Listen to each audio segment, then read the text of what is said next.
মন খারাপ হবে, জীবনে দুঃসময় আসবে, খারাপ সময় আসবে, জায়নামাজে পড়ে যাবেন, সেজদায় পড়ে কেমন খুলে কান্না করবেন। কারো কাছে কান্না করে কোনো লাভ নাই, কোনো কিচ্ছু না। বিশ্বাস করেন, আপনি আজকে কারো কাছে গিয়ে শেয়ার করবেন, মনটাকে হালকা করবেন, এই হালকাতে কোনো কিচ্ছু যাবে না, আসবে না। বরং সে আপনার কষ্ট দুঃখ শোনার পরে সে গিয়ে আপনার আরেকজনের কাছে সমালোচনা করবে। আর আপনার মনের কথাগুলো যখনই একজনের কাছে শেয়ার করবেন, মানে আপনি তার কাছে বন্দী হয়ে যাবেন। কিন্তু আল্লাহর কাছে যখনই গিয়ে বলবেন, আল্লাহ তখন আপনার সমস্যাটা কিভাবে সমাধা করা যায়, আল্লাহ সেটাই করে দিবে। যখনই মন খারাপ হবে, বিশ্বাস করেন, জায়নামাজে সেজদায় পড়ে মন খুলে কান্না করবেন, দেখবেন এর মতো শান্তি আর কোথাও পাবেন না। আপনার মন খারাপ হলে আপনি ঘুরতে বের হবেন, হ্যাঁ হয়তো ক্ষণিকের শান্তি পাবেন, কিন্তু স্থায়ী শান্তি আপনি এই জায়নামাজে সেজদায় গিয়ে পাবেন। আপনি বিশ্বাস না হলে করেন, জীবনে যত দুঃখ কষ্ট আছে, আসবে যাবে, একটা কথা মনে রাখবেন, আল্লাহর কাছে চাইলে আল্লাহ খুশি হয়। আর আল্লাহ আমাদেরকে কখনো খালি হাতে ফিরায় দেয় না। আল্লাহ দেখে, আল্লাহ আমাদের ধৈর্যের পরীক্ষা নেয়। জীবনে খারাপ সময়টা আসে, আমরা আল্লাহকে কতটুকু মনে রেখেছি সেটার জন্য আল্লাহ দেখে। আল্লাহর কাছে চাইলে বরং আল্লাহ খুশি হয়। আর যখন আমরা আল্লাহর কাছে চাওয়া বন্ধ করি, তখনই আমাদের দুর্দিন আসে। আর আল্লাহ আমাদের তখনই আমাদের দুর্দিন দিয়ে বুঝায় যে আমি আছি, তোমরা এটা ভুলে গেছো। আর আমরা যখন আল্লাহর কাছে চাই, তখন আল্লাহ নাকি খুশি হয় যে না, আমার বান্দা আমি যে আছি সেটা তার মনে আছে।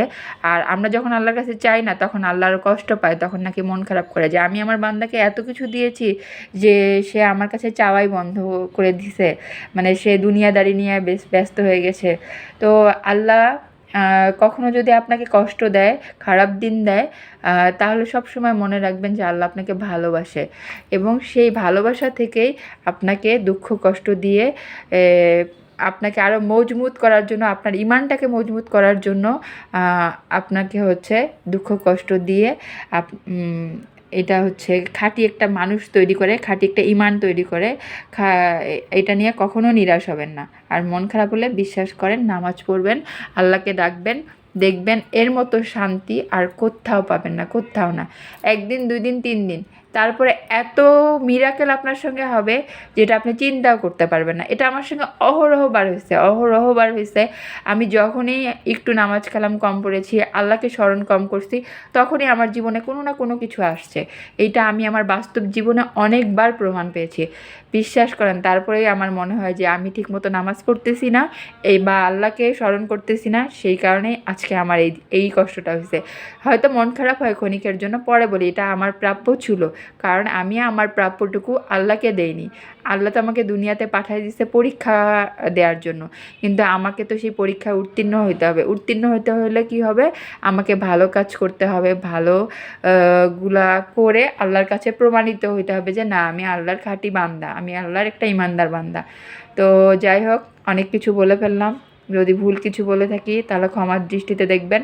আমার মনে হয়েছিল, আমার মনের কথাগুলো বলতে ইচ্ছা করতেছিল সবার কাছে, সেই জন্যই আসলে আমি এই ভিডিওটা করছি। আমি জায়নামাজে বসে করছি, এটা কোনো শো অফ করার জন্য না।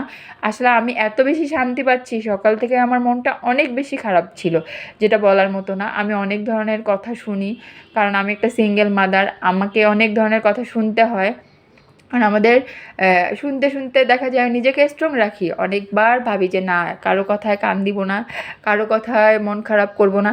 আসলে সব সময় হয় না, সব সময় পারা যায় না।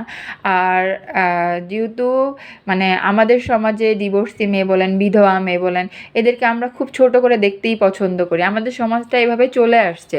তো আমি আল্লাহর কাছে সবসময় শুকরিয়া আদায় করি, আল্লাহ আমাকে যখন যেভাবে রাখে। আপনারাও করবেন।